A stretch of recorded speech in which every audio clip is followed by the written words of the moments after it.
Good morning. എൻ്റെ പേര് ദേവാഞ്ജന. ഞാൻ മാവിലായി സൗത്ത് എൽ പി സ്കൂളിൽ 1ാം ക്ലാസ്സിൽ പഠിക്കുന്നു. ഒക്ടോബർ 2 ഭാരതത്തിന്റെ രാഷ്ട്രപിതാവായ മഹാത്മാഗാന്ധിയുടെ ജന്മദിനം.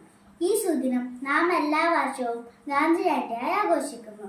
സത്യത്തിനും ധർമ്മത്തിനും വേണ്ടി ജീവിതകാലം മുഴുവൻ പോരാടിയ വ്യക്തിയാണ് ഗാന്ധിജി. ഒടുവിൽ രാജ്യത്തിനായി ജീവൻ അർപ്പിക്കുകയും ചെയ്തു.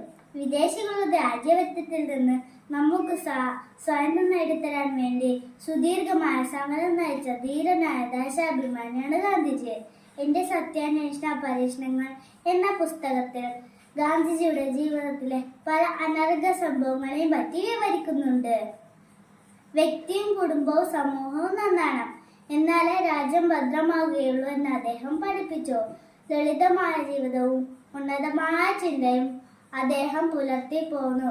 എന്റെ ജീവിതം തന്നെയാണ് എന്റെ സന്ദേശം എന്ന് ഗാന്ധിജിക്ക് പറയാൻ കഴിഞ്ഞു. അതാണ് അദ്ദേഹത്തിന്റെ മഹത്വം. ഈ ഗാന്ധി ജയന്തി ദിനത്തിൽ നമുക്ക് ഗാന്ധിജി കാട്ടിത്തന്ന മാർഗത്തിലൂടെ മുന്നേറുമെന്ന് പ്രയത്നിക്കാം. നന്ദി.